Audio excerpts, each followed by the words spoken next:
Shay Felber, Director of the Aliyah and Absorption Unit and Deputy Director General of the Jewish Agency for Israel. Thank you so much for joining us today. Thank you, Tamar. Thank you for having me.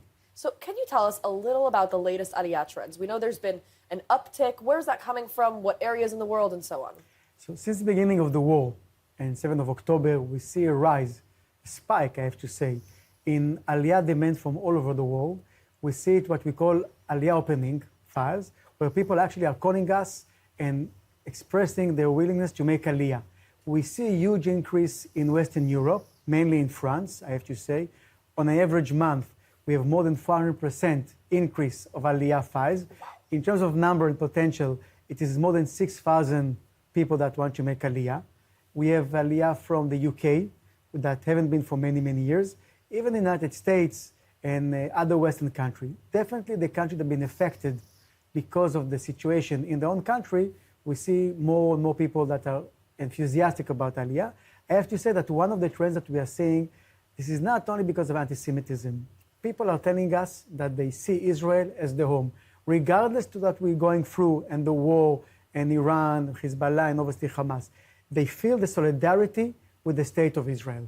So they see what's happening in the war as an instigator, but not as a motivator. Exactly. They see the situation in Israel and they look for the future. They know that eventually we will win, and they think to themselves, this is the place we want to be in the future. They're also telling themselves, we know that Israel needs us. Right. We're going to be part of recreating the state after the horrific thing that we went through.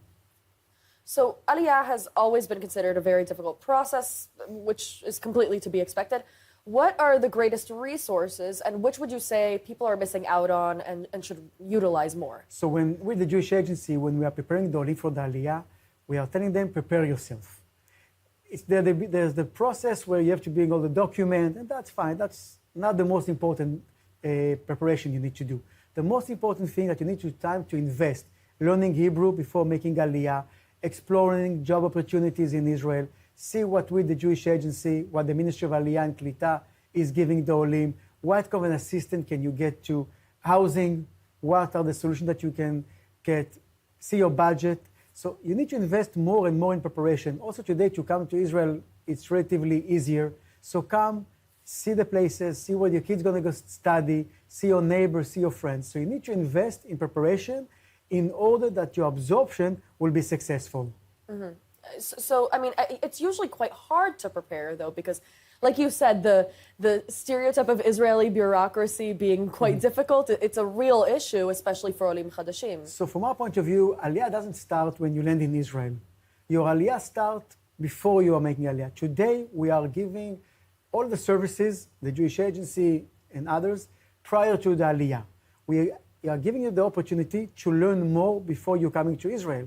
Therefore, you need to take advantage of that, and we're going to take care of the bureaucracy. That's fine. It's not a difficult process. You bring the documents. We will make sure that everything will go smooth. But invest the time to prepare, given that the Jewish Agency is providing you before your Aliyah. So how has the Jewish Agency adapted its Aliyah operations and its strategies since October 7th? So we are investing in three main efforts. The one is the preparation to Aliyah. That's the most important thing. We are doing Aliyah fairs all around the world. Next week, we have an Aliyah fair in France. We're going to have Aliyah fair in Brazil even. And we are making sure that all of the information is there. And where people are getting questions, they want to get more information, we're going to be there. Don't come to Israel, but let's get to you as a customer abroad. That's the one thing. The second thing, we are investing a lot in bringing jobs to the Olim, but also to come to bring them programs while they make Aliyah. Meaning they can come, get an ulpan, get an absorption center, and getting, in that time, employment preparation or even courses, IT courses and others. So the investment. And the third thing is Aliyah of young couples and young families. We see an increase. More than 40% of the Aliyah demand is for singles or couple married with kids that are up to the age of 6. This population need different assistance from us. And so we are opening absorption program in Israel, like Ulpan Etzion and others. So we are adapting in that respect. We are also making sure that our Global Aliyah Center is open. You can call whenever you want and get all the information. When people are stressing about the future, we need to be there with all the information and the best services that they can get. So how are you balancing, though, the immediate crisis response, which, like you're saying, it's taking a different set of tools with long-term planning? So if someone wants to make Aliyah tomorrow, we will be there for him tomorrow. And we will assist him to come as soon as possible. But we are telling the people, make a plan. There's no rush unless you are suffering or unless there's a huge problem where you are. And we have a country like that, where people are really stressing, people are very concerned, and we're going to make sure that they will come as fast as they can. But if you have the time, prepare yourself. We understand that also Aliyah will be part of the rebuilding of the state of Israel in the future. So we want that you will come well prepared and well absorbed. Yeah, I think a lot of the nerves about preparation is, on the one hand, people know you have to prepare as much as possible for immigrating anywhere. Mm-hmm. But on the other hand, there's a feeling of urgency, especially for those who part of their reasoning for moving is anti-Semitism abroad. So how do you kind of respond to those kind of challenges? So when people are calling us and saying we are suffering or we are concerned, we first see what the situation is. Mm-hmm. And we're going to offer them the best program in case of what they are feeling currently. And if they are stressing, as I told you before, they will come tomorrow. If they have the time, prepare themselves. We also understand that in certain countries around the world, which people are suffering more, given what's happened, for example, in South Africa, where the regime is going against Israel with Haag and others. We understand the stress. That's why we need to be there. We are physically there. It's not only to call us on a hotline, but we are physically there. We are meeting you. We are coming to you. We are offering you to be together with you with those difficult times. And I have to say, we are making sure that you make Aliyah. We also invest as a Jewish agency in security of communities. We want you to feel secure where you are, because if you're going to feel secure, you're going to feel secure in making Aliyah afterwards. Right. So you were saying that there's this huge increase in Aliyah, especially in France. Such shocking numbers, really. But what long-term changes do you anticipate in Aliyah patterns, given your experience in the field? We are investing a lot in programs together with the Ministry of Aliyah and Klita, the Jewish agency, in students that you can come and study in Israel for free, by the way.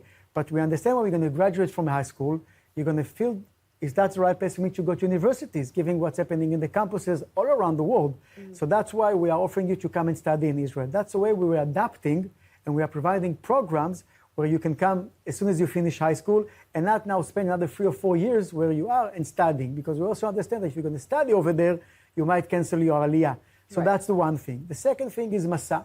We're offering a program to come to Israel, to explore Israel. You don't have to commit to make Aliyah yet, but you can come, spend here almost a year, and then get to learn. Al-Masa, in a way, is also a preparation program for Aliyah for those who would like to make it eventually. So we are giving a lot of opportunities and adapting to specific needs of the Olim. Yeah, actually, Masa is a great example. We at the Jerusalem Post accept interns from Masa, and I cannot tell you how many, after finishing their internship, made Aliyah. It's the best way to explore Israel. It's the best way for young people to consider their Aliyah. If they have a positive experience over here, they will make Aliyah. That's why where Jerusalem Post and other employees are taking Masa, they're giving them the best understanding of Israel. And then you can make the right decision to make Aliyah. Yeah, we're an English-speaking version of Israel, but Israel nevertheless. So one last question to close things off. If you had one solid piece of advice beyond planning, but something in the foundation of what it means to make Aliyah, for somebody considering making Aliyah, what would it be? We understand when you're making Aliyah, in one way you are sacrificing, you're giving up. But the most important thing, you're improving your life. You are promising yourself Jewish continuity. You are promising yourself to be part of the majority and not part of the minority where you are in your own communities. When you're making Aliyah, you have to feel that bond with the state of Israel and with the Jewish people. Once you feel it, you know that eventually this is your home. You might be living in other places, but Israel is your real home. Everything will work out from that eventually, point. Yes. Thanks to all the wonderful Israelis that are meeting you on the bus and say, you have a problem, kadima, kadima, I will help you. This is the warmth and the welcoming that you will not find in other places. I 100% agree. Shay Felber from the Jewish Agency for Israel, thank you for joining us.